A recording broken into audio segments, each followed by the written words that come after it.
Ay, no me abrió.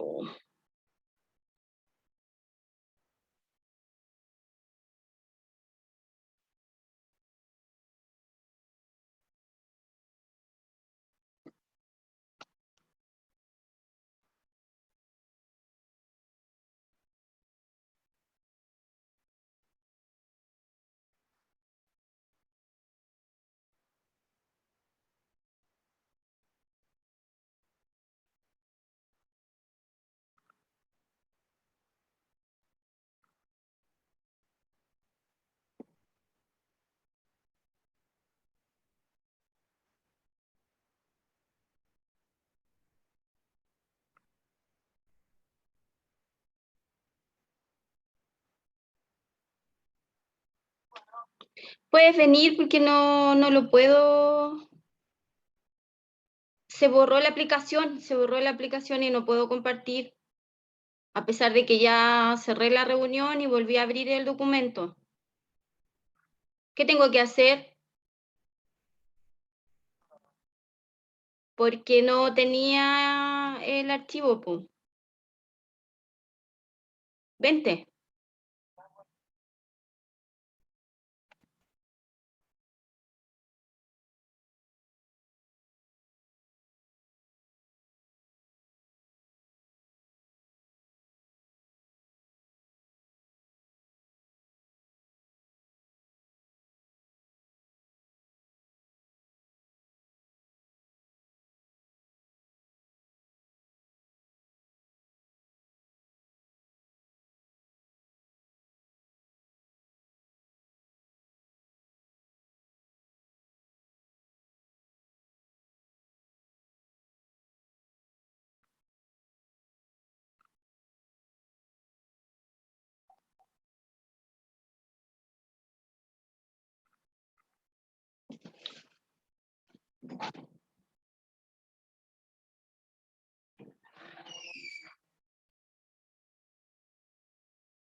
Yo abrí el archivo y todo, y mira. ¿Ah? Abrí el archivo y todo, pero no me abre el... Es para compartir. A ver, comparten.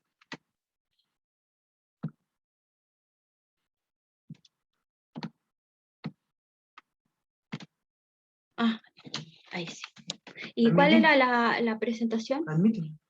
Sí, pero la presentación que quede todo negro. Allá abajo. ¿Cuál? Flechita. Ah, ya. Ya. Ah, no. Ciérrame ahí con...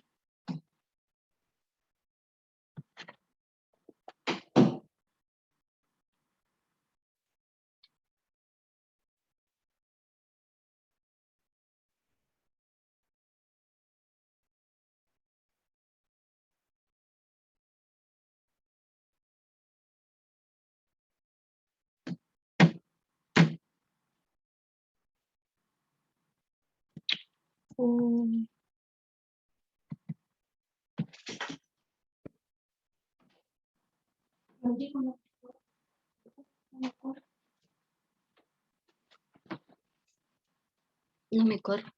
Mira.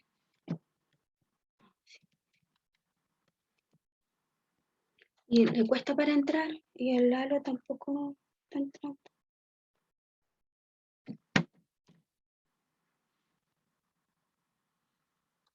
Ahí está el Lalo. Ya. Sácala.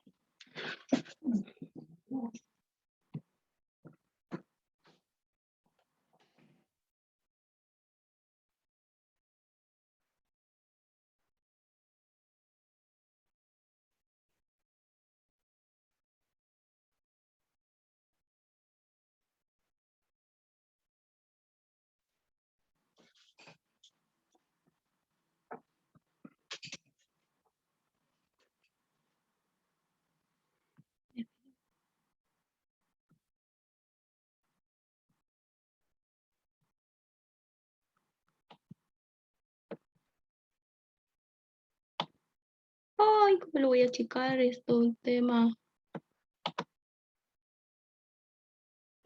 ¿Me escuchan? Sí, te escucho. Ah, ya. No sé cómo achicarlo, espérate. Ya, ¿qué lío ha sido esto?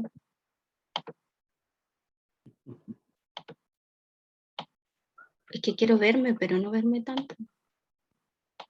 Ahí, ya. Listo, por fin lo logramos. Ya. Ustedes tienen la fotocopia, pero a mí me parecía interesante ver algunas cosas, por ejemplo, retomar lo que nosotros habíamos visto la clase anterior, para que dé también un piso para lo que tenemos que ver ahora. Y bueno, había habido, o sea, teníamos como varias cosas en jaque, porque estaba el tema del Prolet Cult, que a mí me parece interesante toda la polémica que tiene Lenin con Bogdanov, que es, por ejemplo, algo que yo había revisado como de lejos, pero nunca como me había metido mucho. Entonces, para que ustedes no estuvieran con el tema de los nombres y en realidad, porque con todos estos nombres rusos, hice como una especie de gráfico de esquema. Pero a mí lo que me interesa de todo esto es dar a entender que en el fondo la Revolución Rusa no es solamente en el 17, sino que viene todo, atravesando todo el 19, yo creo, al final es sobre todo el 19, y antes del 17 ya estaban, digamos, construidas las organizaciones más importantes, y sobre todo las organizaciones culturales. Y creo que acá uno de los olvidados de todo este proceso es justamente la organización de los trabajadores.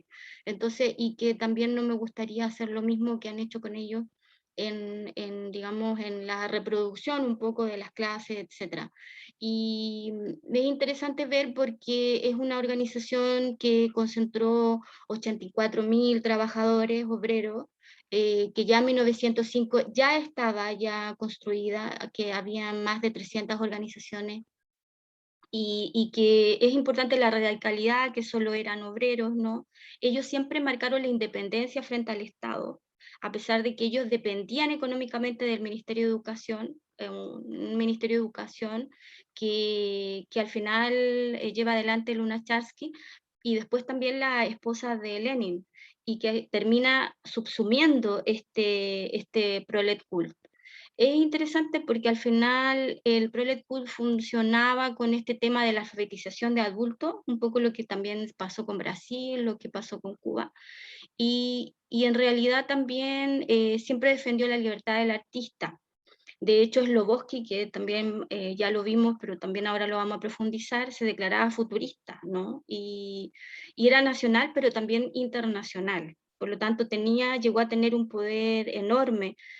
Hay una novela actual de, ¿cómo se llama?, de un grupo que es Jumil, que de alguna manera se titula así, Prolet Cult, y sería súper bueno de revisarla porque es una novela, pero de alguna manera también va marcando todos estos acontecimientos en un espíritu de ciencia ficción. Y es interesante la ciencia ficción porque aquí entra esta libertad de la ciencia ficción. Hola, Javier. Hola, hola, Hola, hola, hola. Lalo. Tanto tiempo. Sí. Entonces, el Bogdanov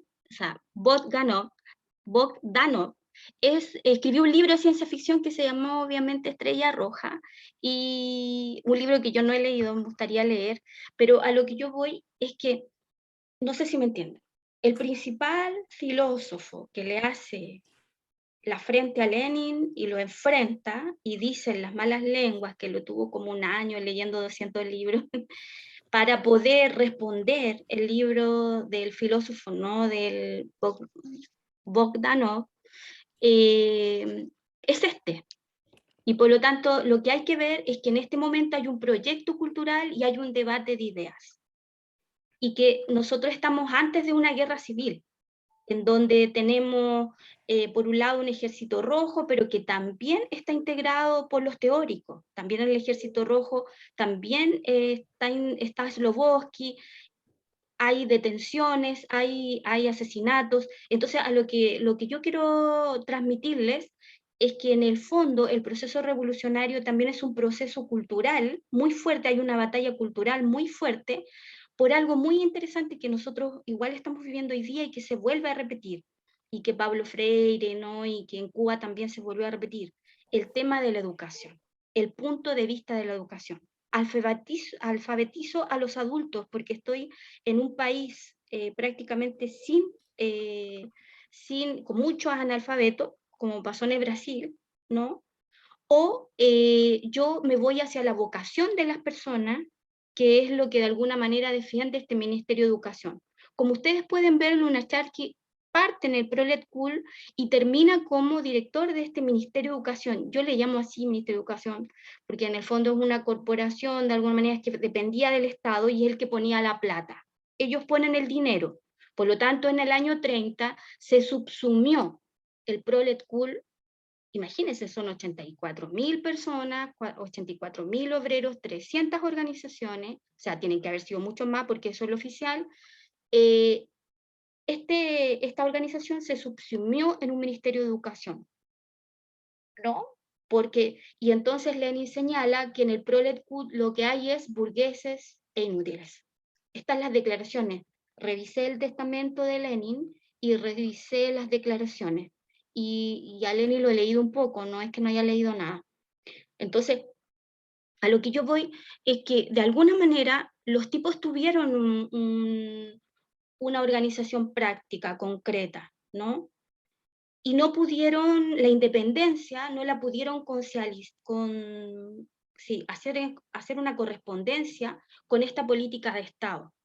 Por lo tanto, el debate ya se empezó digamos, a dirimir a finales de los 30, ¿no? Entonces ahí tenemos un montón de cosas, porque tenemos un montón de exiliados, Lenin incluso con su esposa también había estado en Siberia, y tenemos mucho de los bosques, etcétera, que tienen como 10 o 15 años para producir todo nomás, porque ese es su tiempo vital histórico, hasta que le llega, digamos, el hecho de callarse, salir del lugar, se van a Siberia. O sea, son personas que la producción son puros artículos chiquititos, pero producen de una manera urgente, ¿no? Piensen que aquí también está el tema de Trotsky, como sale Trotsky, ¿no? Y todo lo que, o sea, de todo lo que revisé, no sé, son como 50 nombres. Hay mucha gente, por ejemplo, mucha gente que, por ejemplo, yo no he leído.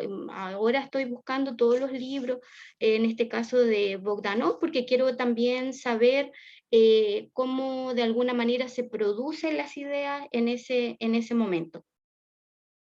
Entonces, me parece súper interesante que hay un desprecio por la vanguardia de las instituciones revolucionarias, o cómo se burocratizan, no de la revolución en sí, sino cómo se burocratizan, y creo que todavía hay un desprecio de la vanguardia en mucha gente, ¿no? O sea, yo lo converso con algunos poetas y con algunos críticos también, o pintores, y yo creo que hay un desprecio que hay que tomar en cuenta esa tensión, ¿no?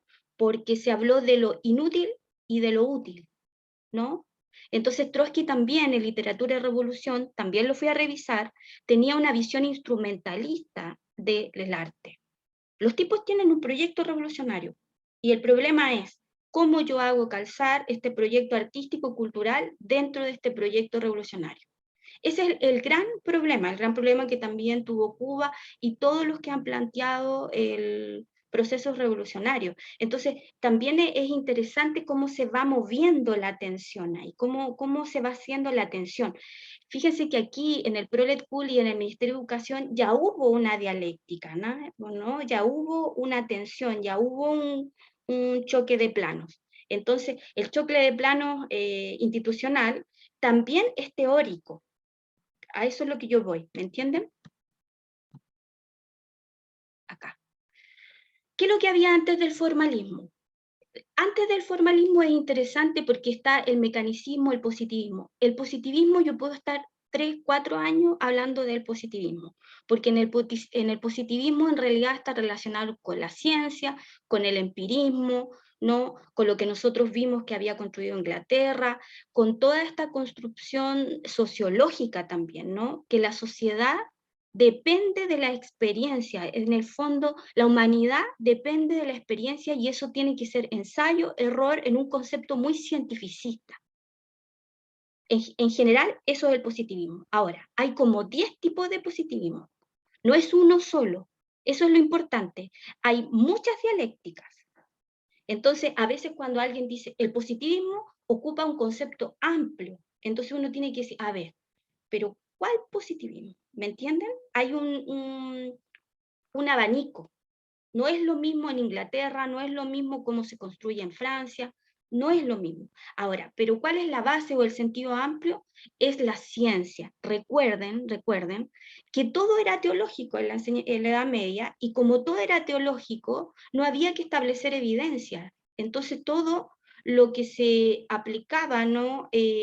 A responder qué es el sujeto, qué es el ser humano, qué es la sociedad, todo tenía una explicación teológica. Entonces, cuando yo tengo una edad media, con una edad clásica, con el platonismo, que se llevó muy bien, o que le hicieron que se llevara muy bien, con la escolástica de la edad media que lo vimos, obviamente que el positivismo, que quiere evidencias, que quiere unir la ciencia, tiene que ser doblemente brutal, porque ¿cómo va a contrarrestar toda la construcción de la humanidad, de la sociedad y del sujeto, solamente relacionado con lo teológico? Lamentablemente se le va para el otro lado y aplica a las ciencias humanas o sociales las ciencias naturales. Y ahí tenemos un problema, porque resulta que el ser humano no es solo ciencias naturales. ¿Por qué? Porque ¿qué hago yo con todo el sujeto? La autorreflexividad, las emociones, la intuición, la tengo que dejar fuera. ¿Me entienden? Porque si yo no tengo la experiencia, la evidencia, el ensayo y error y el tema de la ciencia, entonces yo no respondo a ese mecanismo, a ese positivismo. Y entonces nosotros nos vamos a enfrentar en algún momento a que el gran quiebre, ¿no?, de lo científico, el cientificismo, es, bueno, ¿y dónde dejo todo el proceso de autorreflexión del ser humano? ¿Dónde dejo la intuición? ¿No? Eso también son sistemas de conocimiento, ¿no? Entonces, a lo que yo voy es que se responde como en un péndulo, ya como decía Foucault, ¿no?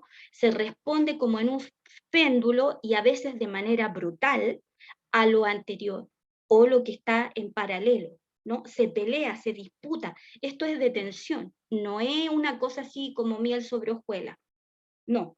Y por eso está todo, y sobre todo en Rusia, porque hay una convulsión fuerte, y no solamente en la política, también en las artes, en la lingüística, en todo. Antes del formalismo, ¿qué es lo que hay? Contra eso están peleando los tipos. Simbolismo. Todo lo que vimos del simbolismo francés. Mire, esto yo se lo pregunto a profesores castellanos y lo dicen. La poesía es pensamiento por medio de imágenes.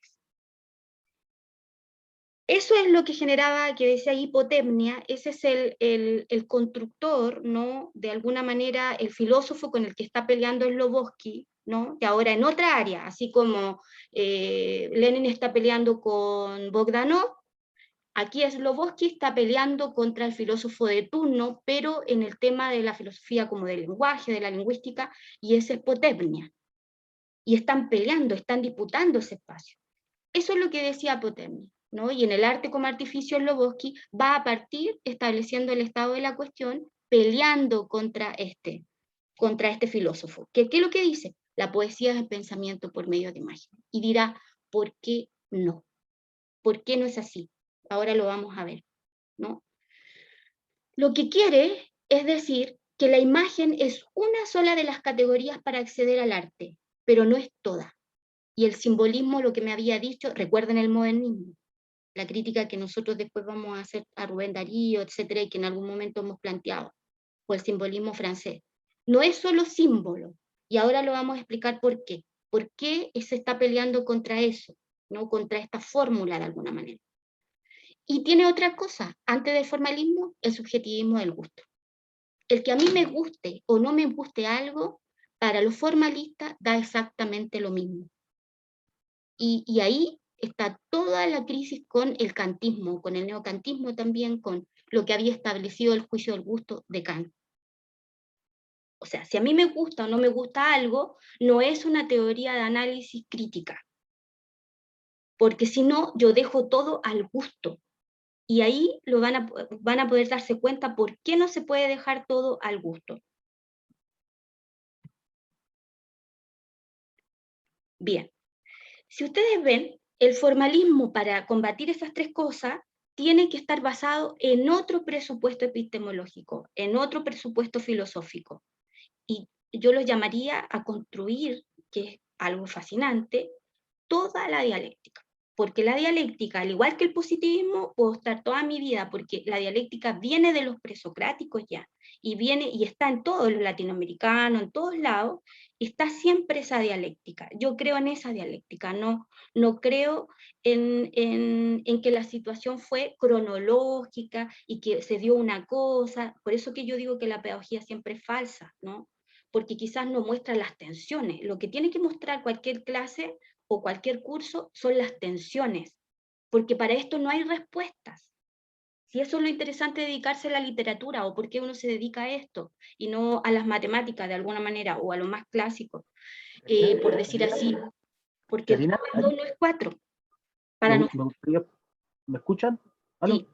Sí, sí, sí, Es que es interesante lo que tú dices porque si yo lo cruzo con el burocratismo, que es cuando yo ya consigo lo que quiero o llego a la meta, necesito consolidar, sí, ¿cierto? Entonces, a mí me parece que justamente eso hace de la pedagogía un instrumento de lo ya hecho y no de lo por hacer, por decirlo de alguna manera, sí, o enseñar a los otros a hacer lo mismo que hay que hacer, digamos. Y claro, no van a expresar las tensiones porque supuestamente las tensiones están resueltas. Yo lo no, veo así. y no está resuelto. No, pues no Y están de hecho, resueltas. hay que decirle a los alumnos eso, y los alumnos también tienen que decir eso, se tienen que revelar. ¿Por qué? Porque nosotros estamos en eso, en antinomias y paradojas. No hay nada resuelto. ¿Qué es la literatura? No está definido. Nos dedicamos a algo ambiguo. Estamos en algo ambiguo, más que nunca antes. Pero en este proceso revolucionario, sobre todo, hay mucha antinomia, mucha paradoja. Yo muestro una de las tensiones, una. Positivismo versus dialéctica, Bogdanov frente a Lenin, Potemnia frente a Slobodsky. Hay miles de antinomias, de paradojas, de disputas, y todas no se las puedo traspasar, porque yo en lo que yo revisé, solamente revisé una parte. Si viene alguien que maneja el ruso, por ejemplo, me podría pasar muchas más antinomias y paradojas que yo no alcanzo a agarrar por el tema de que no tengo el código. ¿Me entienden? Entonces, pero hay algo importante que hizo el formalismo y yo creo que nosotros debiéramos entenderlo y no fuimos capaces de recepcionarlo. Ellos nos enseñan a nosotros, o nos debieran enseñar, que hay una superación de la oposición forma-contenido. Hasta el momento, el contenido, el tema, era lo más importante en literatura. O, en el caso del simbolismo, la percepción, el gusto, y nada más, ¿no? Y la forma era un ornamento, era algo que de alguna manera embellecía. Los formalistas a mí por lo menos me enseñan que forma y contenido se implican, se correlacionan. Y eso a mí me parece súper interesante, claro, porque si yo tiendo a conservar, como decías tú, obviamente yo voy a tener que evitar el conflicto y pasar los consensos, que es lo que nos pasó a nosotros, ¿no? Y lo que le pasa a todos los estados y a las instituciones, y hay que tener cuidado con eso, porque cuando ya se superan esas tensiones, también, claro, la gente tiene más seguridad, ¿no? Como que busca esa seguridad. Oye, Karina, yo soy medio ignorante en el tema este aunque suelo hablar harto, del tema del posmodernismo y del modernismo, porque conversando la otra vez con un amigo hace muchos años atrás, él me planteaba que la gran diferencia entre el modernismo y la posmodernidad es que en la posmodernidad justamente no importa que haya coherencia entre el contenido y la forma, o por decirlo así, entre el contenido y el fondo. Y que justamente Claro. lo que la modernidad plantea, digamos, o sea, que es una coherencia. Yo sé que él me planteó algo súper específico de una parte de estas teorías, pero me parece que es bastante interesante respecto justo a lo que tú estás planteando. Sí, y de hecho por eso tiene tanta crítica y yo creo que está muriendo. O sea, la gente no dice eso, pero yo creo que he visto todos los análisis y yo creo que la posmodernidad empezó a morir. Y yo creo que es algo que también uno tiene que ver por qué empieza a morir y se pone en jaque, por qué ese todo vale, todavía sigue, pero sigue como la concertación, como la democracia cristiana, como queriendo todavía en el último de los ecos y puede resucitar. Pero sí, a pesar de esa incoherencia, cortar, dio mucha libertad, pero separó esta forma y contenido. Aquí no, aquí por eso generan la primera teoría crítica, porque fueron capaces de decir, oiga, mire, lo que a usted le guste o no le guste, lo que usted de alguna manera sienta o no sienta, el pensamiento, las emociones, sí, es importante, pero resulta que este es un artificio, una construcción del lenguaje, una estructura verbal, pero en el fondo, usted tiene que estar atento a la forma, porque la forma también te habla del contenido, y el contenido también reverbera en la forma. Entonces, el hecho de que esté hecho de lenguaje y sea material, este objeto, ¿no? Pero que no sea un objeto cosa, dirá Lobosky, sino que un objeto estético, a ti te tiene que hacer más realidad el objeto, no vaciar el objeto, sino que te lo hace sentir más sensible, te lo hace sentir más, y en el fondo lo que yo digo, en el fondo lo que yo siento es más la forma de las cosas, ¿no? Y, y esta forma de lo que yo estoy leyendo quizás es algo que debiéramos nosotros partir antes, antes de enfrentar cualquier arte, porque esto vale para todo, lo están aplicando, ellos lo aplican en el cine, por ejemplo, ahí en serie, que ustedes deben haberlo visto, el acorazado Potemkin, también perteneció al Prolet Cool, por ejemplo. Todos estos pertenecieron de alguna forma. Por ejemplo, él establece el sistema de montaje, todos los sistemas de montaje, piensen ustedes, hasta Godard, después los franceses, cómo van a jugar con la cámara así en la mano, ¿no? Todos los sistemas de montaje, ¿ustedes creen que eso realmente no están relacionados con la filosofía, con la política? Y no es así, está todo correlacionado. Eso es lo importante. Nos puede servir para hacer el análisis de lo que está pasando también ahora. Él decía, pues la unión entre dos planos no debía ser invisible. Recuerden, ¿qué pasa con John Wayne? John Wayne, con todo el western, uno puede revisar, está la cámara transparente, que no se vean los cortes, que no se vea nada, y la imagen se ve, pero nítida. Bueno, eso hay que resistirlo, porque resulta que, por ejemplo, acá establece que no debía ser invisible las costuras, el choque de plano, que había que mostrar ese choque, ¿no? De plano, de cosas que podrían no estar en contexto, pero que al chocar, al conflictuarse, podrían establecer un objeto estético, un sentido, una significancia distinta, ¿no? Entonces, el cine es industria, pero también es arte. Y eso es la paradoja también, la paradoja del cine y la paradoja del arte. Entonces, los tipos que lo que hicieron, pensaron y escribieron sobre el cine. Hicieron cine, pero también hicieron teorías, como en esta teoría del montaje. La teoría del montaje es muy importante, porque también influye o va a ser muy influenciada por el collage, va a ser muy influenciada por toda la construcción creativa, ¿no? En la pintura, por todas las vanguardias y después las neovanguardias con nosotros y con otra gente en otros lados, ¿no? Entonces, el cine y el arte es algo personal, pero también puede funcionar de forma masiva, como negocio. ¿no? Entonces esa es otra paradoja, otra antinomia, que al final igual estamos parados sobre puras antinomias y muchas paradojas, que al final es súper interesante quién aborda estas antinomias al final, y no como esto es así, que todo está resuelto, todo está ordenadito.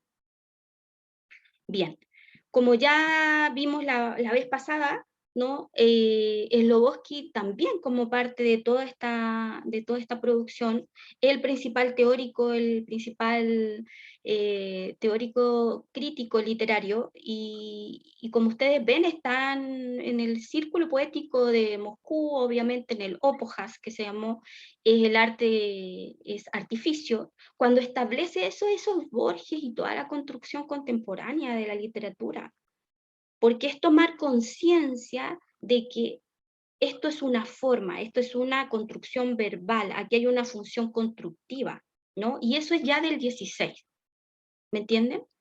Él se señaló futurista. Yo le mandé textos de la revista Eco, que es chiquitita, de estos tres términos que usa ahí, 3 artículos, se llama Slobodsky, sobre esta función constructiva y todo lo que él está reflexionando en ese momento, para que ustedes lo vean, no lo tomen a menos, porque la verdad la revista Eco casi nadie la tiene acá, yo la traje de Colombia, una revista que a mí me permite, si ustedes ven la primera parte, ya está establecido, ella escribió mucho, la Marta Traba, la que yo estoy trabajando, entonces igual dentro de todo ahí lo encontré y le puede servir a ustedes. El arte forma. No sabemos lo que es la literatura ni el arte, no lo podemos definir, hay un montón de definiciones y sin embargo nunca es algo completo, es algo ambiguo, por eso hay gente que se frustra tanto con el arte y la literatura, porque quiere, digamos, pelear, ganar por nocaut o por un gol, ¿me entienden? Y esto no es así, esto es totalmente ambiguo, cada vez más ambiguo. El siglo XX retoma, como ustedes ven, todo para atrás y lo vuelve más complejo y más mezclado. Se le hizo, bueno, tiene una función constructiva, una función estética, se construye un artificio, ¿no? Y hay una composición, ¿no? Donde la forma aporta la significación. Eso es muy importante, la forma aporta la significación. Miren, escuchen. Cuando no tenemos relación con la forma, no hay forma de establecer el sentido o la significancia, como decía la Cristeva, que también lo vamos a ver, porque no es solamente significado esto o significante, sino significación o significancia, como ella decía. O sea, es un continuum, una composición está completa. Miren, completa e incompleta a la vez. A los 3 años le intrigaba la figura de su abuelo. No, voy a partir de antes, dice. Se llama El Umbral, y es las memorias de Piglia, ¿no? El diario, en el fondo el diario de un escritor. Desde chico repito lo que no entiendo. Se reía retrospectivo y radiante Emilio Renzi esa tarde, en el bar de Arenales y Riobamba. Nos divierte lo que no conocemos, nos gusta lo que no sabemos, ¿para qué sirve? A los 3 años le intrigaba la figura de su abuelo Emilio sentado en el sillón de cuero, ausente en un círculo de luz, los ojos fijos en un misterioso objeto rectangular, inmóvil, parecía indiferente, callado. Emilio, el chico, no comprendía muy bien lo que estaba pasando. Era prelógico, presintáctico, era prenarrativo, registraba los gestos uno por uno, pero no los encadenaba. Directamente imitaba lo que veía hacer. Entonces, esa mañana trepó a una silla y bajó de una de las estanterías de la biblioteca un libro azul. Después salió a la puerta de calle y se sentó en el umbral, con el volumen abierto sobre las rodillas. Eso es la literatura. Genera como un espacio, no sé si lo ven, queda como nadando. Es una forma que no pudo decirla de mejor forma y es solamente un gesto, la imitación, ¿no? De un niño prelógico, prerrogativo, antes de las composiciones, antes de todo, y después de todo, él solamente imita a lo de su abuelo. Solamente llega y abre el libro, solamente un gesto, no hay lectura, no hay comprensión, no hay nada. solamente sigue la silueta. ¿Me entienden? La forma. Todo el tiempo es una forma.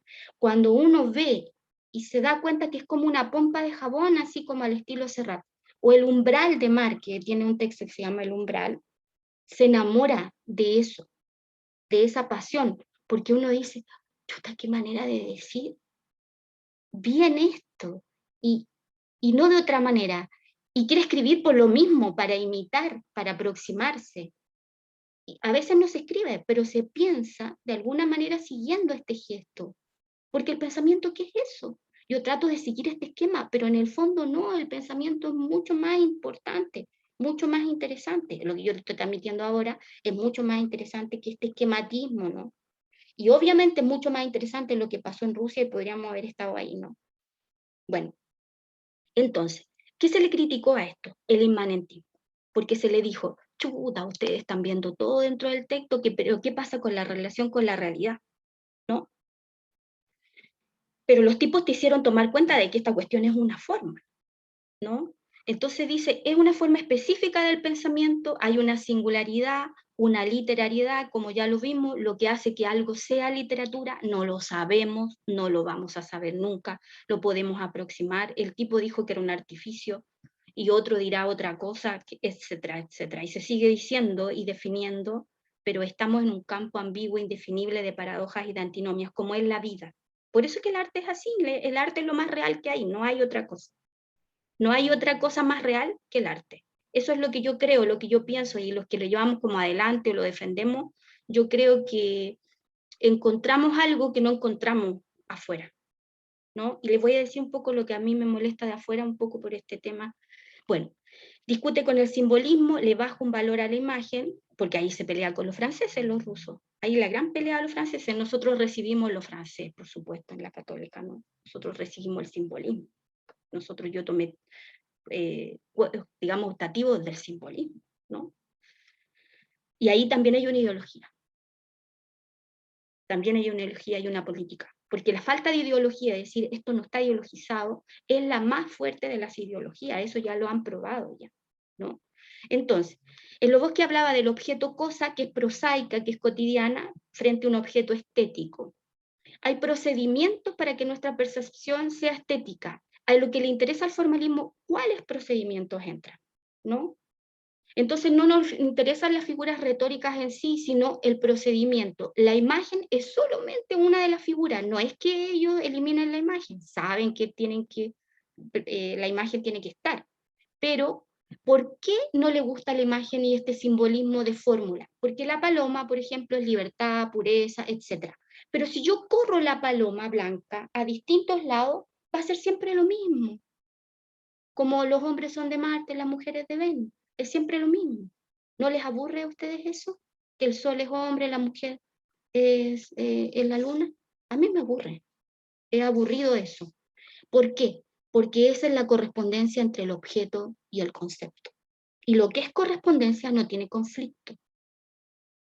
La pedagogía muchas veces funciona en la correspondencia, ¿no? Esto es esto, porque como que el alumno tiene que recibir las certezas, no los conflictos, porque si no, yo ahí lo dejo a la intemperie. ¿Sabes qué, Karina? Yo hace tiempo que estoy leyendo un libro que lo tradujo un amigo mío que se fue a vivir a Alemania hace como 30 años y que estudió psicología en la Universidad Libre de Berlín, y tradujo a un tipo que está poco traducido, que es Klaus Holzkamp, que es un psicólogo marxista. Y él me trajo el libro, un libro que tiene como 600 páginas, y en una de sus partes, porque este tipo hablaba no solo de psicología, filosofía, sino que también de sobremanera de educación. Entonces él habla del acto de simulación administrativa, la simulación administrativa del acto educativo. Sí. Que es la apariencia, que en el fondo es en el colegio suceden muchas más cosas que el simple hecho de un profesor con alumnos enseñándole, diciéndole qué tiene que pasar. Pero todos simulan que la cosa funciona y vamos a reunión de apoderados y somos apoderados y hacemos fiestas y celebramos el colegio. Pero es una simulación administrativa y yo eso lo traslado a todo lo demás y eso es. O sea, Sí, y bueno, ver hacemos los como que, simuladores, po, sí, la simulación. Claro, cuando yo digo artificio, también puede ser artificial, banal, etcétera. Pero aquí lo que los tipos están diciendo, de alguna manera, claro, hay un gesto, ¿no? Como lo que yo le dije, el niño, ¿no? Haciendo el gesto del abuelo y todo. Pero lo que me está mostrando también es, claro, la estructura verbal y todo, pero en el fondo esa estructura verbal también está cuestionando, ¿no? Está cuestionando, la literatura te cuestiona qué es la realidad. Por eso la gran pregunta, ¿qué es el arte, qué es la literatura o qué es la educación incluso? No va a ser resuelta, porque en el momento que sea resuelta, ya se te cae y se te vacía. Por eso que yo digo que la pedagogía es falsa, o que hacer clases inclusive, porque uno solamente se aproxima a un pedacito, porque para poder trasladar las cosas tú tienes que hacer toda una esquematización, pero no es eso, no es eso. Eso es lo interesante de la cuestión, es mucho más complejo. ¿No? Es mucho más complejo. Entonces ahí estaba pensando yo, pucha, ¿por qué no? Claro, a lo mejor a la Eva le pasaron esto, el Loboski y todo, pero no lo aplicaron cuando estuvimos siempre con Greimas, estuvimos aplicando los actantes, estuvimos con el estructuralismo, pero ¿por qué no aplicaron el formalismo en algo tan simple, más profundo que uno lo puede hacer ahora, ¿no? Tomar un texto, no un pedacito de un texto y decir, ya, a ver, vamos aquí. ¿Por qué el arte como artificio? ¿A dónde están las cosas, ¿no? Que dijeron los rusos? ¿Dónde está la teoría? Y sin embargo no me hicieron ese ejercicio, pues. Entonces, como experiencia también, yo no la voy a tener, no la voy a tener. Y nadie puede tampoco enseñar algo que no tenga, algo que no haya asimilado, entre comillas, incompleto siempre, incompleto, ¿no? yo ahí tengo una sospecha, Karina, no sé cómo expresarla. A mí me tinca que el acto educativo, más que solo el hecho de enseñar cosas o de señalar cosas, es también ocultar muchas y evitar la Sí, experiencia de muchas cosas. sí, ¿Sí? en los héroes, por ejemplo, no se contó nada de lo que los héroes eran, ¿no? Sí. Claro, hay una historia oficial o en ocasiones algo que el programa, los contenidos y todo lo demás no se cuenta, no se pasan ese espesor, ¿me entiendes? Ya, entonces para ello hay una lengua corriente, instrumental, comunicativa, pero automatizada. Y eso nos genera alienación. Miren la palabra, es muy marxista la palabra, ¿me entienden? Entonces dice, la imagen es un medio práctico para pensar, pero está en la superficie, en el sobrevuelo, pero debilita el objeto. Eso es lo loco. Yo creo las personas creen, que lo arma el objeto, que lo constituye, no, lo debilita. Ellos piensan que lo debilita. ¿Por qué? Porque ante la imagen poética, la imagen como refuerzo de la percepción, el objeto estético te hace durar el tiempo, durar la percepción. No sé si ustedes se dieron cuenta, cuando uno lee y está la forma y está el objeto estético, el tiempo se amplía, hay una duración, hay como una pompa de jabón que queda acá metida, ¿no? Y en el fondo, él dice que Potemnia no lo ve, que ve solamente la imagen práctica, la imagen instrumental, y que él lo que quiere ver es este lenguaje poético, y lo que hay es una desautomatización, un liberarme de esa alienación, porque eso es profundo, porque en el fondo yo ahí, el sujeto tiñe al objeto con su percepción estética. Si no tiñe al objeto, lo transforma de alguna manera en algo estético, el tiempo se te hace muy corto, porque el lenguaje instrumental cotidiano, todos nos entendemos en eso, todos nos entendemos en eso. Ahí todos ganamos. Muy como, claro, yo puedo tener ruido, puedo malos entendidos, puede haber mentira, etcétera, pero hay un piso. Aquí no. Aquí hay una singularidad, dicen, hay un extrañamiento, lo que ya veíamos. Dice, aquí estas son palabras de él, del texto. La automatización devora los objetos, los hábitos, los muebles, la mujer y el miedo a la guerra. Para sentir la vida, la piedra, etcétera, está el arte. Yo veo el objeto como una visión, yo no lo reconozco. Por eso esto, por ejemplo, uno no lo reconoce, tengo las palabras, la codificación y todo, pero lo que yo hago es acceder a una visión. Es compuesta, completa e incompleta a la vez, pero no reconozco, y en eso oscurezco la forma, nos hacen detener, la percepción nos hace detener el tiempo, el objeto estético me hace detener el tiempo. Eso es lo que a mí me provoca lo que yo les mandé del Marco Molina. ¿Cómo un tipo tan bueno, tan sencillo, tan, no sé, tan simple, era capaz de tener toda esa neofiguración en su cabeza? Nunca lo voy a entender. Es interesante el contraste que él tenía, la reflexión para poder hacer las cosas, pero a la vez tan sencillo, tan generoso, ¿no? Entonces, yo oscurezco la forma, detengo el tiempo, de alguna manera la percepción se prolonga y casi como que lo veo por primera vez y no lo reconozco. No es como la paloma igual libertad, que te genera alienación al final, porque esa paloma va a ser igual en todos lados. Entonces ya no me sirve. No me sirve en el fondo la fórmula y el símbolo solamente. Y obviamente aquí está la crítica a Ilenton, que también la dejé ahí porque lo vamos a ver después, que es que en el fondo, ¿qué hago yo con esa poesía que no es oscura y es clara, que es lo que nos estamos enfrentando ahora con la posmodernidad? Esa es otra pregunta, porque mientras yo tengo una buena calidad estética, voy a tener, si yo tengo a Piglia, tengo una oscuridad en la forma, pero si yo tengo a una Elvira Sastre, no voy a tener oscuridad en la forma, voy a tener una psicología directa solamente, y para mí es claridad. ¿Qué hago con eso? Esa es una pregunta que tampoco todavía se responde, y que Ilenton criticó, porque le criticó al formalismo. Bueno, ¿y qué pasa? ¿Qué hago yo con lo que no es oscuro, no? ¿No? Entonces, ahora, esta crítica la van a responder los demás, y la va a responder Mukarovsky. Ahí yo le puse 2 artículos: el arte como un hecho semiológico, función, norma y valor como hechos sociales, ¿no? Y aquí estamos como en lo mismo, o sea, de alguna manera tenemos una obra cosa, un material invariable, pero tenemos un objeto estético, ¿no? Entonces yo le voy, de alguna manera voy cambiando, la cosa permanece, ¿no? Pero de alguna manera el objeto estético va cambiando en la percepción.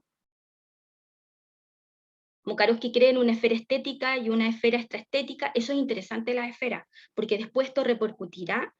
Los formalistas rusos repercuten, y eso deberían pasarlo en las universidades, en la estética de la recepción, porque la estética de la recepción lo vamos a ver con las famosas esferas de acción, cuando los personajes no son solo un personaje, sino que la voz va pasando de personaje en personaje. Entonces, ¿qué hago? ¿Cómo entiendo? ¿Cómo voy a entender textos contemporáneos como lo de la Virginia Woolf? ¿Cómo voy a entender? ¿No?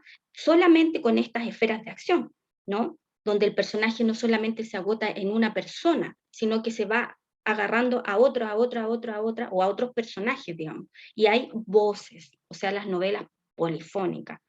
Y esto era muy interesante entonces de establecer la esfera estética y la esfera extraestética.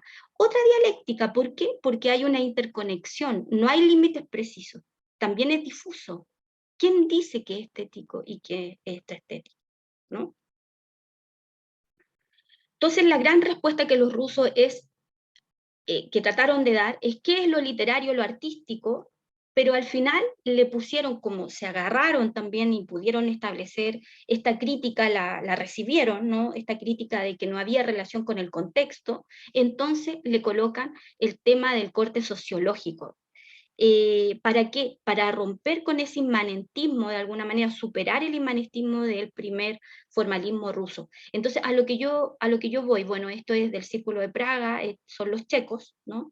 Entonces estamos en Moscú, ¿no? Bajando, bajando, bajando, y huyendo un poco también de Stalin, los formalistas logran dar y ser acogidos por el Círculo de Praga, pero si ustedes se dan cuenta, son igual que la Escuela de Frankfurt. Primer formalismo ruso, después segundo, tercero, ¿no? Pues se van pasando la posta y se van de alguna manera retroalimentando, ¿no?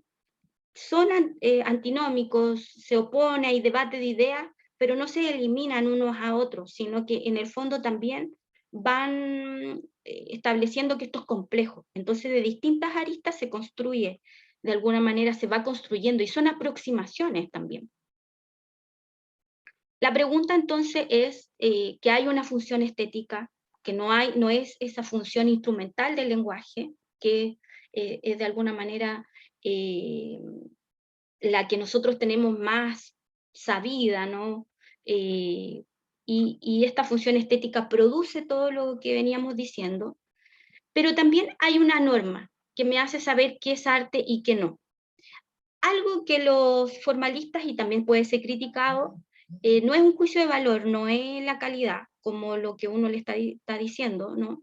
Yo creo que debió ser puesto más en la calidad. No, ellos establecen quién va a dar la norma, el canon, las instituciones. Yo creo que ese también, esa cosa sociológica que le pone Mukarovsky, del hecho semiológico y de la relación con la sociedad, para querer superar el inmanentismo, de alguna manera también abre las puertas, ¿no?, al realismo socialista, lamentablemente. Porque las instituciones se imponen, hay un poder de las instituciones, entonces entra en la librería, los críticos, las universidades, ¿no?, a burocratizar también este tema. Y ahí tenemos el mismo problema de poder ser como que se empieza a volver rígido, lo que de alguna manera era dinámico. Ahora, es importante que la sociedad le da un valor, ¿no? No es importante para ellos lo bello, lo feo, sino que la comunidad asume tal cosa como literatura, ¿no? Y Eco, lo vamos a ver, Umberto Eco, los semióticos italianos, se van a dar cuenta de que en el fondo lo bello y lo feo es una evolución. Hay una historia de los conceptos, ¿no? Entonces lo bello no ha sido siempre lo mismo para una sociedad que para otra o en el mismo contexto histórico, ¿no? Entonces, las instituciones, claro, pero son dinámicas. Por ejemplo, acá yo puse el concepto de Víctor Jara. Víctor Jara no era folclore prácticamente porque se enfrentó a una construcción folclórica muy rígida, nosotros somos el folclore, y tuvo que disputar el hecho hasta formar la nueva canción prácticamente o integrar la nueva canción chilena, pero fue resistido en ese momento, ¿me entienden? Entonces, el campo en disputa del arte, eso me gusta, el que haya una evolución. El problema de esto es que se puede burocratizar como todo, ¿no?, de alguna forma, y que de esto después lo vamos a ver cómo entra rápidamente el realismo socialista dentro de agarrando esto, ¿no? Y También. ahí es interesante el ejemplo que das tú, Karina, porque efectivamente, claro, si uno lee la historia y lo importante que fue Víctor Jara, junto con la Violeta Parra, por todo el rescate que van haciendo del folclore popular, digamos, que está como escondido, eso también va a ser algo súper estructurado y que todavía está muy institucionalizado, diría yo. O sea, está institucionalizado. Yo hace 3 años atrás estaba tratando de hacer una canción para la Violeta Parra y no me salía, no lograba, por más que leía cosas, qué sé yo, y fui al famoso Museo de la Violeta Parra. Y ahí para mí fue así como un quiebre, como que no, ¿qué hace la Violeta Parra con un museo? Eso es matar la contradicción, es no darle rienda suelta, es como, Sí, eh, no sé. sí, en lo museístico, de hecho, eso lo conversábamos el otro día, sí. Es que sí, ¿Puedo aportar algo? También el tema de del espectáculo. Es como un poco esta especie de evento que hubo hace como 5 o 6 años atrás acá en la Plaza Sotomayor en Valparaíso, celebrando los 100 años de Violeta Parra. Entonces era como todo un evento con luces, con show, con espectáculo, cuando en realidad, claro, uno participa, qué rico, vas a pasarlo bien en familia, pero ¿dónde está la esencia de eso? Es lo mismo en el fondo, es como que todo se vuelve espectacular. sí, pues la sociedad del espectáculo. Lo Sí. tenemos que ver. Y, no, y por ejemplo, sí, claro, lo que antes era revolucionario en esos términos, como los Inti, etcétera, ustedes han visto cómo quedaron también en jaque con este tema de la revuelta, y con lo de ahora, la convención y todo, que había todo un problema ahí, también tú ves cómo de alguna forma hubo una institucionalización también, ¿no? Y también ellos tienen el argumento de que quisieron salirse como del Partido Comunista porque también los consideran como talibanes o radicales, ¿no? Esa tensión que produjo este tema de que votaran por Boric, algunos de ellos, y no Jadwe, esa tensión también es interesante de ir viendo, porque muestra estos campos en disputa. Independientemente de nuestras posiciones, muestran cómo es dinámico, cómo se va moviendo, cómo de alguna manera lo más crítico, como ha pasado siempre, se fagocita por las instituciones y se anquilosa, ¿no? Y más sobre todo acá en Valparaíso, que tenemos una cantante que ha dicho que es mejor que la Violeta Parra y que canta, siempre haciendo homenajes, pero en un video que me mandaron hace poco, que no lo podía creer, señaló hace algunos años que era mejor que la Violeta Parra. ¿Quién, Entonces, oye? la Pascualia Lavaca, la hija de Lavaca, del pintor. Y si tú hablas con el pintor es igual, pues. Se considera el mejor y él es la relación que tiene la pintura, el Consejo y los Ceremi, la relación que tiene con la pintura en Valparaíso, después que se mueren todos, no hay, digamos, hay miles haciendo un trabajo bueno con uno o dos, no tienen una relación fuerte con a salir a golpear las puertas, a buscar hacer ese catastro, eso es lo que debería hacer, ¿no? Para partir, un Ceremi, ¿no? Ya, por ejemplo, los textos como los diarios no eran literatura y ahora sí. Por ejemplo, este texto, que son los diarios de Emilio Renzi, ¿no? Y en el fondo el homenaje al abuelo que hace Piglia, y agarra estos nombres, ¿no? Y de alguna forma hace sus memorias, y ahí ustedes van a ver cómo está el escritor hablando de sí mismo, y bueno, son todos sus diarios a través de su vida. Yo quiero leerlos, eso. Sabéis que lo he buscado por todos lados y no lo he pillado. Sí, yo lo compré durante la pandemia, varios ¿Lo de compraste? Piglia, porque sí, aquí está, pero no sé si tiene ese espejo y no me hagan hacerlo porque dicen que no lo puedo ¡Uy, hacer. pedazo de libro! Sí, pues después, pero yo voy ahí como la mitad, pero mira, yo creo que es bueno generar los diarios de escritor porque te enseña a leer, o sea, a escribir, a leer de nuevo. Y además es muy bueno para ustedes, me gustaría escanearlo, no sé, porque al principio él va haciendo las relaciones, creo que le había dicho, con Sócrates, con Platón. Entonces va construyendo lo mismo que nosotros estamos haciendo, porque él entró a estudiar literatura también. Entonces él, Sale carito, en Busca Libre está, pero sale como 50 y tanto. claro, y a mí me lo pasaron en 15, porque el tipo estaba en pandemia, pero no solamente ese, sino que me regaló, o sea, me agarró dentro del paquete 2 más, que por ahí lo tengo. Algo del lector, que no lo he leído, pero esto es como para releerlo.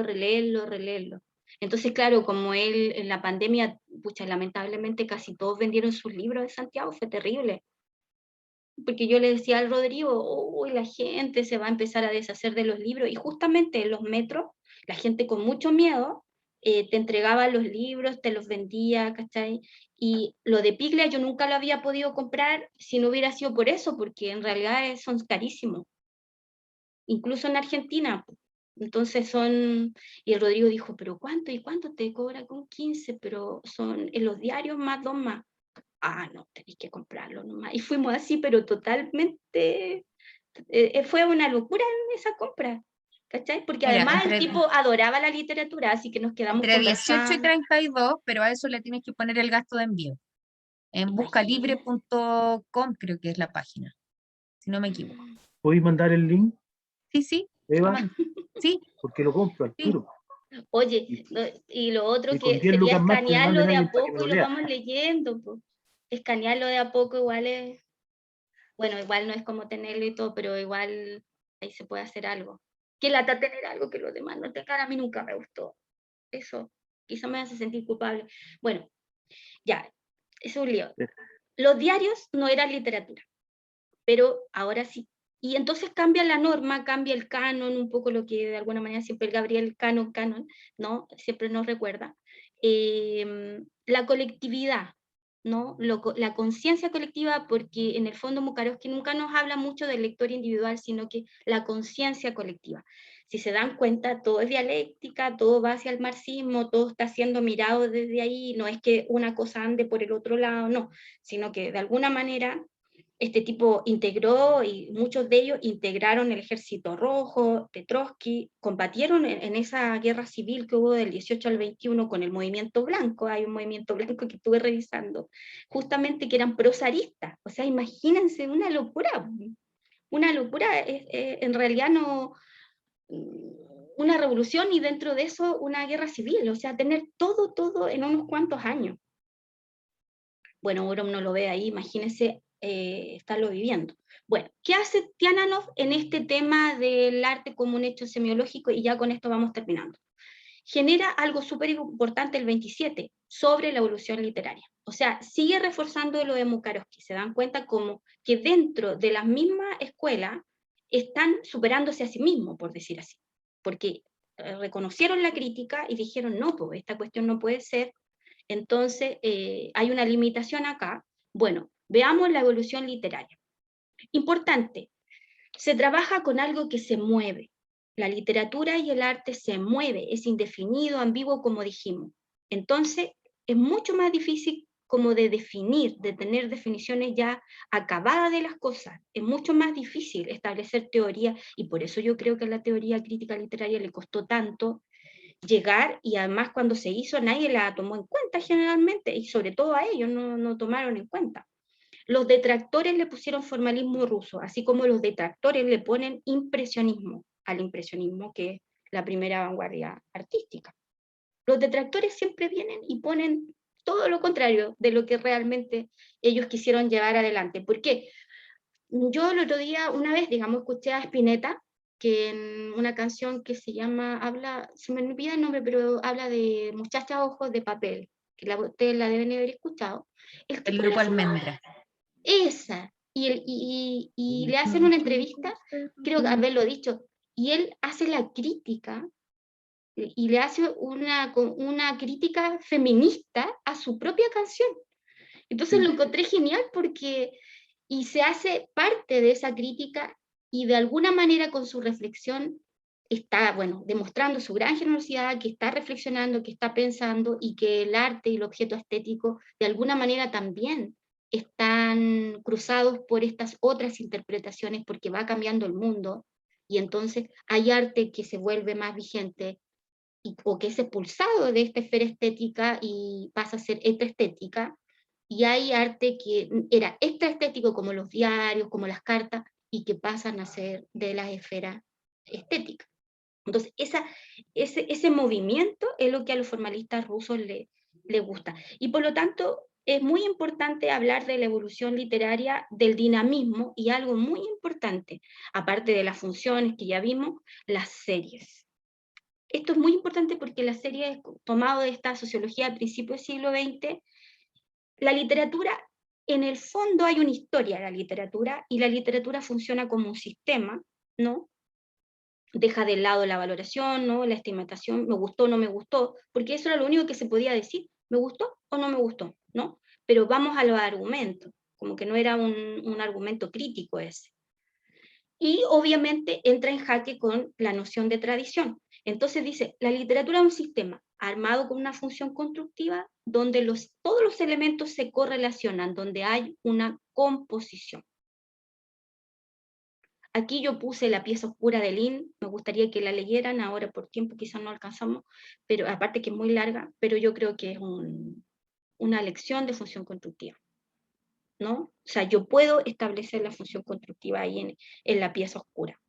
Y para qué hablar del golem o la lluvia del hacedor de Borges, ¿no? Borges es un gran lector, o sea, es para leerlo y captar esa forma.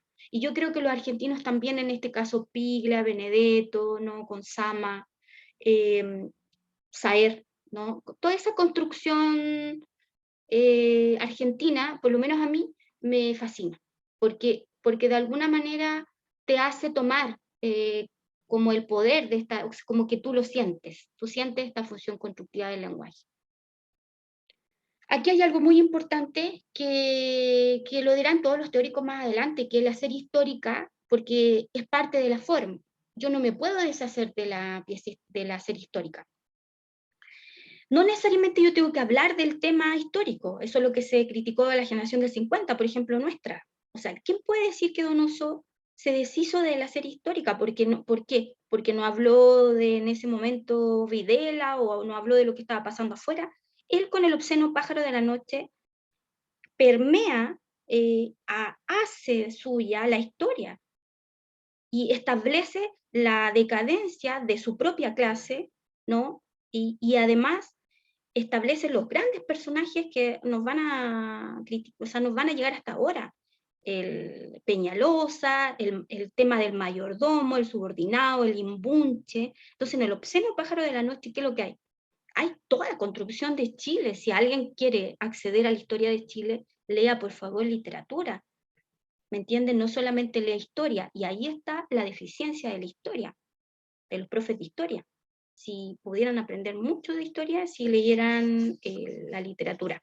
Entonces, la generación del 50 también se le dijo como al formalismo ruso, bueno, usted no se está haciendo cargo de la historia, pero es que algún texto se puede deshacer de la serie histórica, ¿no? Porque las series son series filosóficas, ¿no? Tenemos toda la serie lingüística, todas estas series, de alguna manera, y que entran en relación también, porque lo interesante de acá, de Tiana, ¿no? Es que establece que también dentro de un escritor, por eso yo puse el golem y la lluvia, que ustedes pueden ir haciendo la comparación, dentro de un escritor hay también una relación, porque como hay un sistema, yo puedo relacionar este texto con el otro y establecer que también debajo de eso también hay una correlación, y entonces yo establecer ese sistema.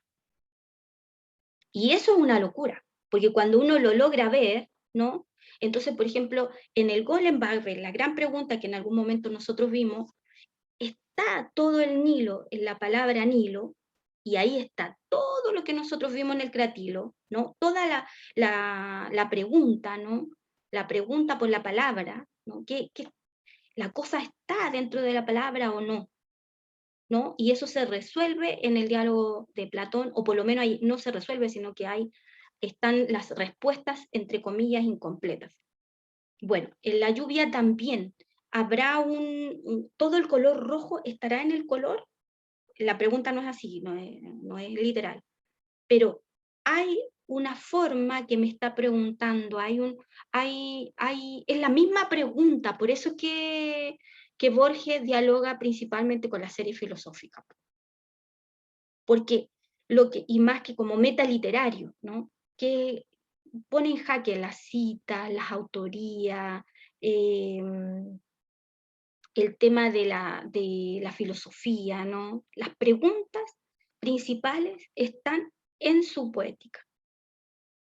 Entonces, aquí, con estas series, con estas famosas series, y con el arte también como lo de Mukarovsky, el hecho como semiológico, con la evolución literaria también, lo que está haciendo el formalismo es superarse a sí mismo, hacerse cargo de esa crítica del inmanentismo y decir, no, aquí la cosa no es así, aquí de alguna manera no podemos dejar fuera el contexto.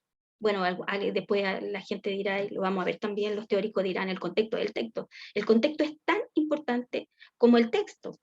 Entonces no lo podemos dejar fuera a la sociedad, ¿no?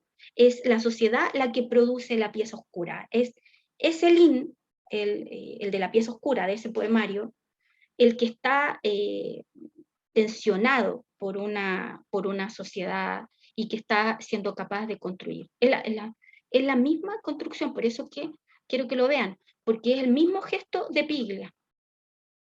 Voy a la infancia o a la adolescencia, me coloco jugando con los primos, en lo mismo casa de campo que Donoso, coloco ese juego como en un límite, como en un umbral, ¿no?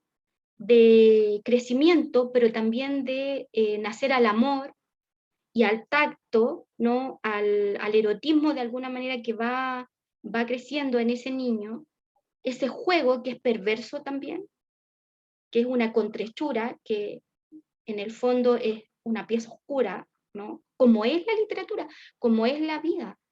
una interpelación, casi como lo que yo pongo también en mis textos, como descíframe o te devoro, como el manifiesto antropófago, es una interpelación para pensar la vida, para pensar la muerte, para pensar la infancia, y para poder establecer cuando, como a los 10 años, 12 años, uno asoma la cabeza y ve el mundo, y ahí entonces se revelan un montón de cosas, pero también se oscurecen.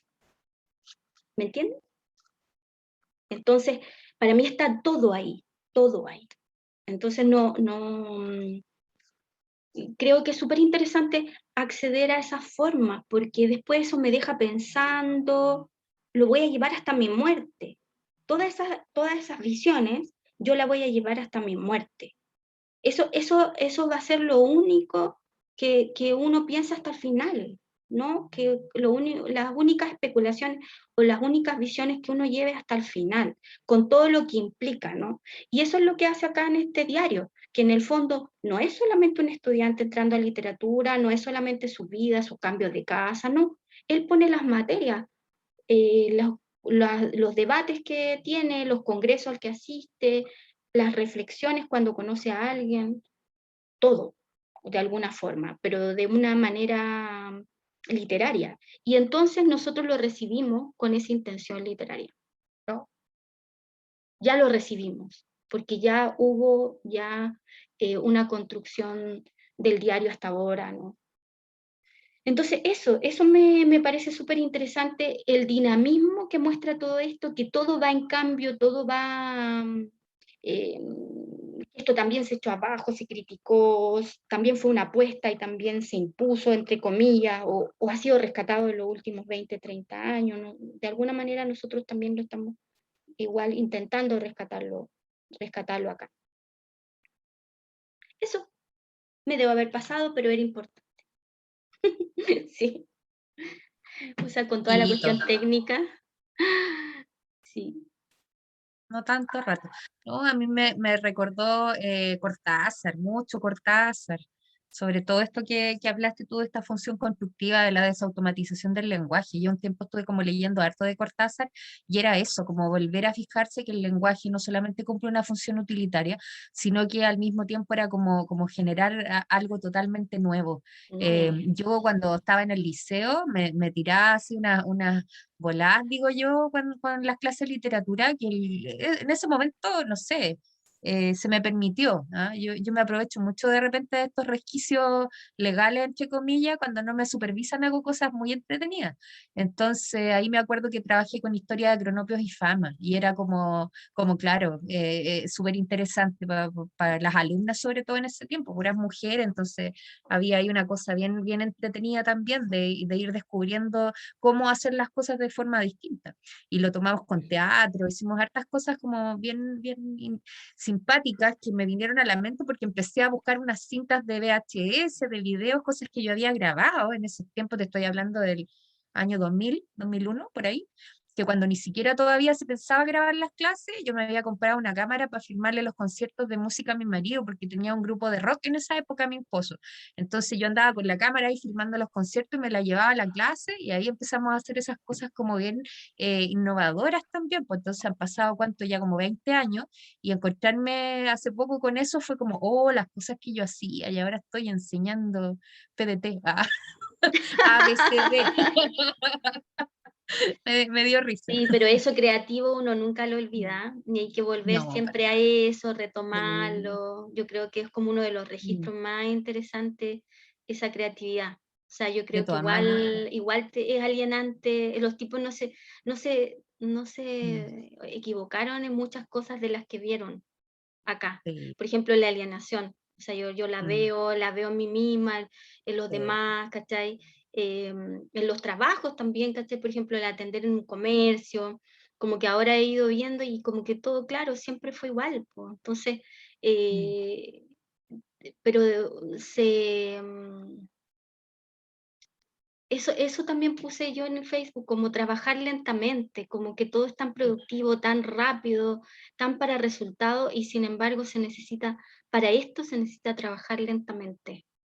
¿Me entiendes? No, y Porque la adrenalina también, la adrenalina de hacer las cosas diferentes. Yo creo que también eso es necesario en la vida y nos despierta. Yo cuando hago todo igual y nada me sorprende, caigo como en un estado de depresión horrible. Sí, pues, Entonces, como la eso, tratar rutina. en el fondo de partir con la mano izquierda haciendo cosas que no hago nunca, es como siempre hay ahí un despertador interesante. Y Sí, también no mostrarse como Casa siempre de igual, Papel. claro, no mostrarse siempre igual, de repente desobedecer y a ver qué pasa, qué me pasa. Yo creo que eso es como interesante. Sí, Peligroso, sí. pero interesante. Bueno, pero hemos obedecido tanto que desobedecer un poco está bien, pues. O sea, si ya, cuántas cosas se hacen igual, pues, todo el tiempo. Entonces, ya, Javier, algo, ¿volviste o no? Con barba. Sí, bueno, eh, la verdad es que sí, me perdí la clase pasada. Eh, bueno, yo soy un aficionado ante el conjunto de profesionales, que es siempre interesantísimo no solo escucharte a ti, sino a la Eva, a Lalo, bueno, Gabriel, que ahora no está. Aprendo, o sea, yo le he contado, estos son espacios en que a mí no me ha tocado navegar, no me ha tocado estas segundas vueltas, estas profundizaciones con relación no solo a la literatura, sino que esta conjunción con lo histórico, con lo filosófico, como también lo va ilustrando Karina en su narración. Eh, a mí me encanta y lo escucho, claro, soy cuando a uno le hablan en idioma extranjero, alcanzo el listening and comprehension para mí es como el 60%, 50%. Tengo que tratar de digerir, revisar los apuntes, darme un poco más de tiempo, así que algo de alivio me da cuando tú dices que estas cosas hay que tomarlas con tiempo, Con porque yo no tiempo. alcanzo a captar todo. No, y hay que trabajar lentamente. En esto hay que trabajar lentamente porque los procesos son tan distintos uno al otro. Porque es como meterme, imagínate, como si yo me metiera en un curso de tuyos de ingeniería. Imagínate cómo estaría yo. También estaría, pues estaría siempre recibiendo una parte, pero otra parte no podría hacerla. Entonces, sería también una locura. A mí me pasó eso con un ramo de la universidad, que fue el único que tuve un 4, porque lo daban como de Pascal, pero Pascal también con sus cosas más como de ecuaciones y cuestiones que ponían, y por otro lado los pensamientos. Entonces los pensamientos yo respondí todo, pero en la parte como más de su producción más técnica, por decir así, yo no entendí nada y me costó mucho y me bajó todo el promedio y también reprobé teatro.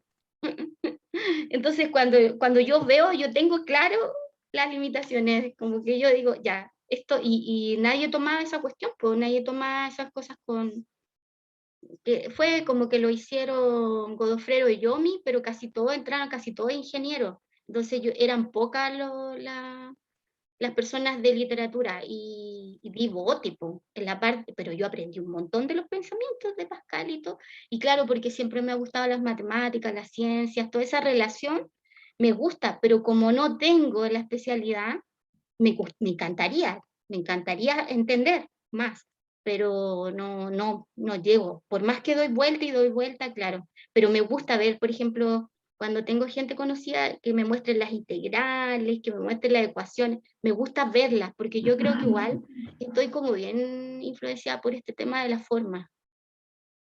Me gustan las formas. Entonces también el espacio, eso y como que lo veo, esa parte.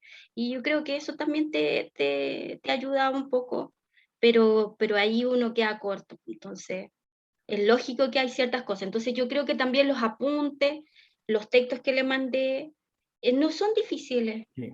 No son, por ejemplo, ahí es Sloboski, no es lo más complicado. Entonces, si ustedes lo ven, es fácil. Pueden buscar también de lo que él está hablando, creo que está Tlatlin o algo así. Yo recién estoy viendo algo como se llama, como de collage, una cosa así, o contrahechura, interesante porque tengo un amigo, el Edgar del Canto, que define su estética como una contrahechura, no una neofiguración, una contrahechura, y él sería el creador, el Tlatlin, el que está hablando ahí el artículo de Loki. Entonces, por ejemplo, ahí hay muchas cosas que investigar, muchas cosas que yo no sé tampoco. Esto es una parte nomás, y definitivamente debe existir mucho más. Y lo que le decía también, el no saber ruso. Ese es el tema, porque el no saber ruso, estamos como digamos, arrojados a las malas traducciones. Estuve viendo lo que les mandé, creo, de Trotsky, que solamente se había traducido la primera parte de Literatura de Revolución y nadie se había dado cuenta que la segunda parte no se había traducido, y que hace ya 6 años está esa cuestión y está ese texto en Argentina recién. Entonces, un tipo que estuvo allá 5 años en San Petersburgo, y hizo toda la cuestión, y que en el fondo tradujo entonces del ruso todo bien revisado. Entonces, Literatura de Revolución ya lo podemos tener completo hace poco, ¿se dan cuenta? Entonces, eso también. O sea, también hay un límite de las traducciones en uno, porque no maneja otro, yo no manejo otro idioma, y lo otro que las traducciones a nivel general. ¿No? Los traductores traducen una cosa y no otra, y así, ¿no? Y también eso tiene un mercado y una cosa. Entonces también ahí los recorridos del saber es siempre un poder también. Así que tenemos muchas cosas en contra. Pero por eso yo siempre digo, si tenemos todo eso en contra, lo que está en español, en castellano, lo que sea, hay que tratar de leerlo. Hay que tratar de ir avanzando, claro, de ir avanzando. Ya, pues, no sé, yo le mandé el programa, así que no me acuerdo muy bien lo que viene, pero creo que es lo moderno o algo así. Así que traten de ver algo, lo que puedan, para que podamos comentar algunas cosas, y que los textos que uno vaya diciendo dentro del tiempo, ¿m? Dentro del tiempo que les queda y todo. Y espero que con esto ya como que Sí. de alguna forma son 3 teóricos del formalismo ruso. Hay otros, pero esto es lo fundamental en textos y en autores. Y como les digo, siempre va a seguir creciendo por las traducciones, por todo lo que viene. Ya, pues, que estén bien. Te había echado de menos. Que les vaya bien. Ya, Chao, Lo la mismo, Loja, que chao, estén muy Javier. bien, Que ya, estén que bien. estén chao, bien. chao. Buena semana. Chao, chao. Chao, chao. Chao. Aquí estamos.